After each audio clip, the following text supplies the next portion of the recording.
Ava Gardner, the sharecropper's daughter whose specialty in films was the slow-eyed sensuous beauty and whose husbands ranged from Mickey Rooney to Frank Sinatra. She was 67 when she died of pneumonia, a recurring illness she had been battling for several years. She also suffered a stroke in 1986. Famed for her green eyes, reddish-brown hair, remarkably photogenic features, and understated acting style, she became equally known for the men she attracted. They included orchestra leader Artie Shaw, whom she also married, to Spanish matadors whom she did not. She spanned the generation of sex kittens and love goddesses between Rita Hayworth and Marilyn Monroe before settling in Europe in the 1960s and appearing only occasionally in TV shows and films after that. In an interview in 1982, she said she would happily have traded her career for one happy, long-lasting marriage. One good man I could love and marry and cook for and make a home for, who would stick around for the rest of my life. I never found him, she said in the interview. The trouble was that I was a victim of image, she said. Because I was promoted as a sort of siren and played all those sexy broads, people made the mistake of thinking I was like that off the screen.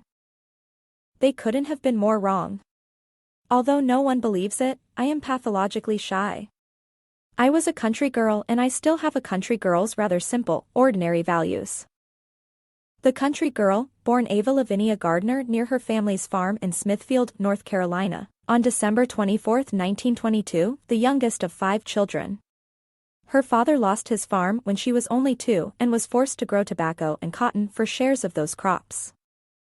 After her father's death in 1938, her mother ran a boarding house for minimal money, and the young Ava remembered later the taunts of her classmates when she was forced to attend high school in old clothes.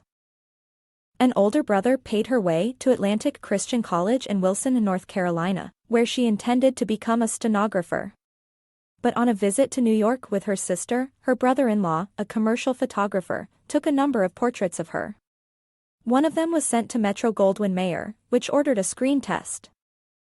It was decided to make the test a silent one because of her pronounced Southern drawl. Despite the limited test, an MGM official supposedly said after viewing it, "She can't act, she didn't talk, she's sensational.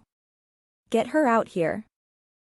She came to Hollywood under a $50 a week contract and took diction and acting lessons while posing for the popular cheesecake shots of the time.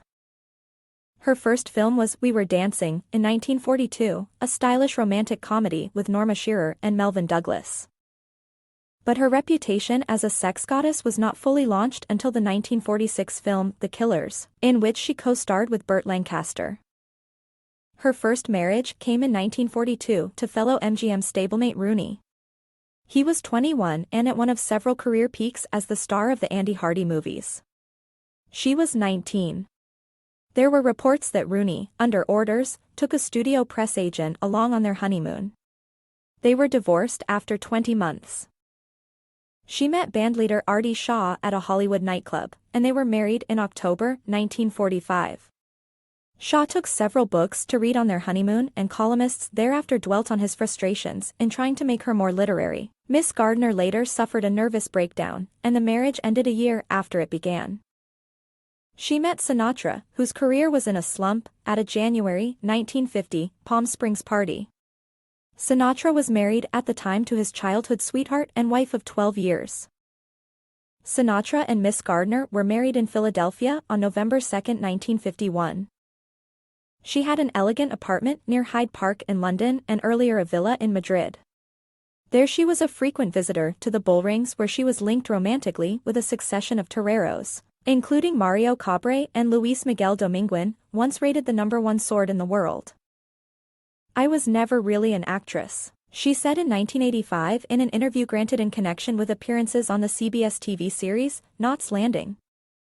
"None of us kids, including Lana Turner, Judy Garland, Van Johnson and Rooney, that came from MGM were. We were just good to look at." For more, go to www.picturesofcelebrities.com.